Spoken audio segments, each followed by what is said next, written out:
Hari ini bertepatan dengan Hari Kesehatan Nasional.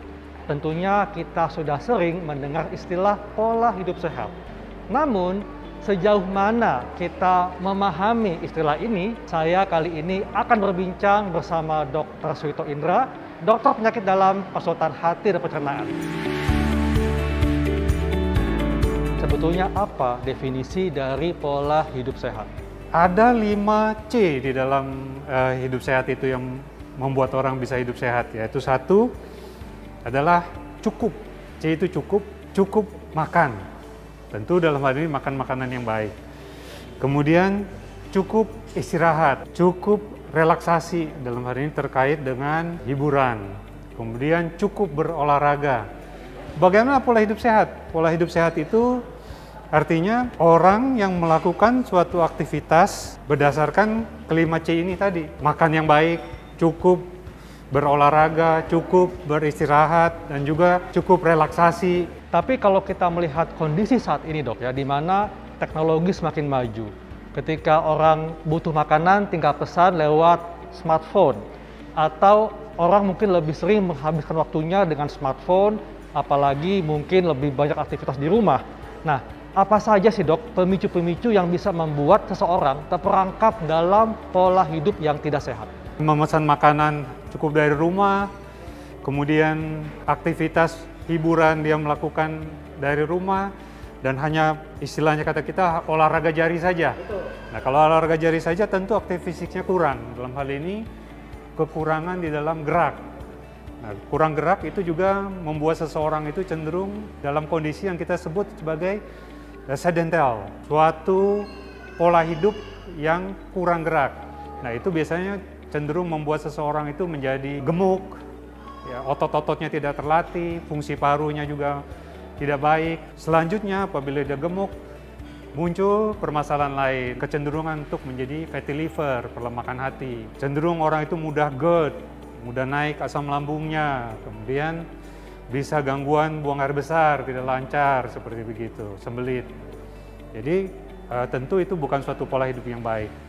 Nah, ada triknya supaya dia, walaupun dia harus di rumah dalam kondisi pandemi sekarang begini, mengurangi keluar rumah, memesan segala sesuatu melalui aplikasi lewat HP, dia tetap harus menjaga bahwa dia harus tetap olahraga, menyediakan waktu untuk olahraga, senam-senam, jalan pagi di lingkungan rumah dengan tetap protokol kesehatan yang baik, mengenakan masker, menjaga jarak, itu diperlukan untuk tetap memelihara kebugaran tubuhnya. Ini masih ada sebagian masyarakat yang merasa ketika dia tidak ada gangguan, merasa sehat, ya, dia kadang-kadang mengabaikan pola makan atau merasa dia tidak ada penyakit, misalnya dalam keluarga tidak ada penyakit diabetes, sehingga dia melakukan pola hidup yang biasa saja. Nah, ini sebetulnya sejauh mana dok kaitan antara genetika, keturunan, dengan pola hidup sehat itu sendiri? Kita bisa melihat ini dengan cara bagaimana kita melihat riwayat di keluarga. Karena gen itu seperti kita tahu, dia diwariskan dari orang tua ke anak-anaknya.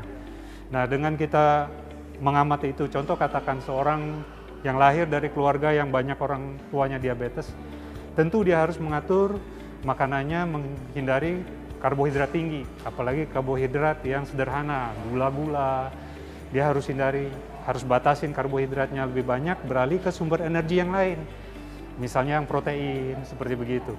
Dia harus rajin berolahraga, ya, mengatur makan, banyak makan serat, sayuran, dengan begitu diharapkan bahwa dia akan baik.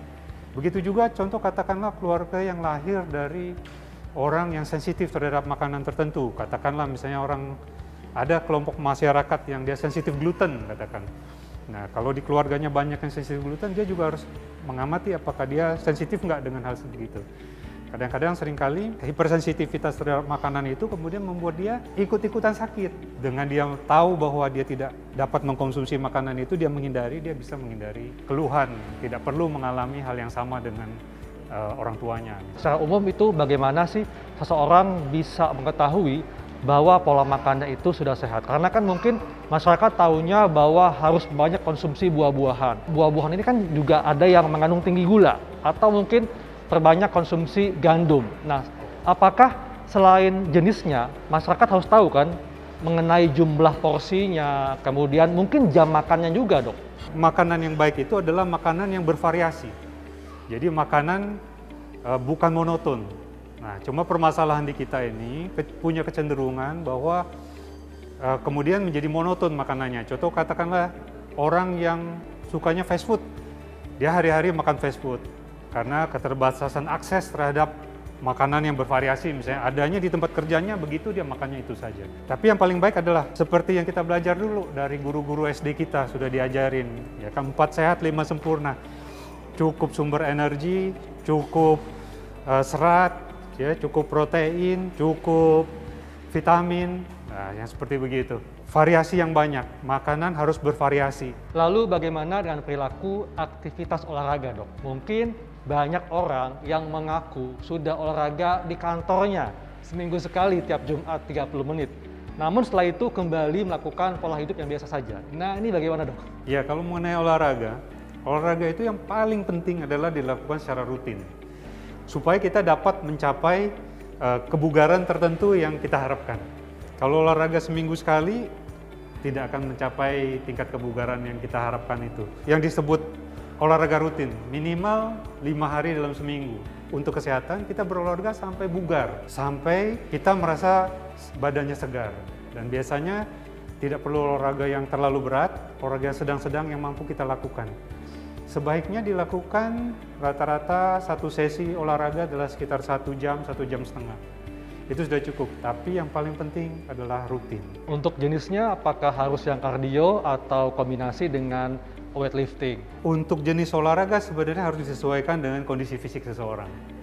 Seorang yang misalnya katakanlah dia berat badannya berlebih, tentu dia harus kardio untuk mencapai kebugaran tertentu. Tetapi kalau misalnya katakanlah orang yang usianya agak mulai 40, 50, di mana badan dia mulai kaku-kaku atau ototnya, mungkin dia akan lebih mendapat manfaat lebih dengan olahraga yang seperti stretching. Stretching akan mungkin dia ikut yoga, mungkin dia senam kesehatan, seperti begitu. Nah, sebaliknya kalau orang dengan tubuh yang agak kecil, dia bisa tambahkan dengan lifting, dengan mengangkat beban supaya mempunyai proporsi tubuh yang lebih baik, meningkatkan rasa percaya diri dia. Cukup banyak orang yang menganggap bahwa yang penting kualitasnya, bukan durasinya.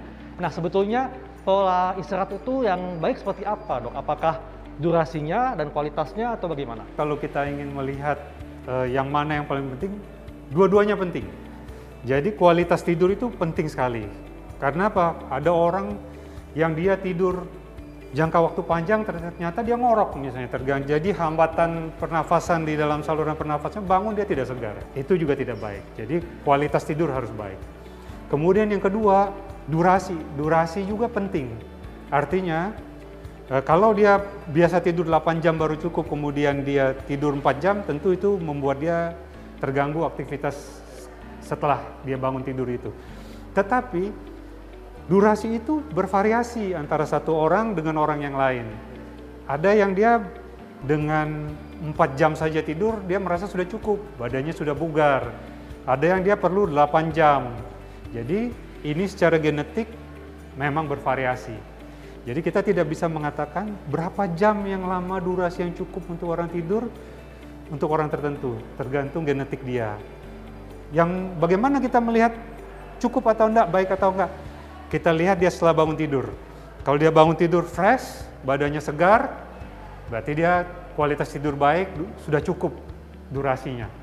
Kalau dia tidur panjang 12 jam tapi bangun tidak segar, berarti kualitas tidur tidak baik. Atau sebaliknya, sebenarnya kualitas tidur baik, tetapi dia tidurnya kurang waktunya. Bangun juga dia pusing kepalanya. Jadi dua-duanya penting harus kita perhatikan. Dan kita sesuaikan dengan kondisi genetik dan fisik orang tersebut. Jadi untuk melakukan pola hidup sehat tidak mesti mahal, yang penting kita niat dan berkomitmen untuk melakukannya. Baik, Dok, terima kasih untuk penjelasannya. Sama-sama. Demikianlah perbincangan saya bersama Dr. Suito Indra, dokter penyakit dalam konsultan hati dan pencernaan. Saya Dr. Eka Lansari untuk Hidup Sehat Plus.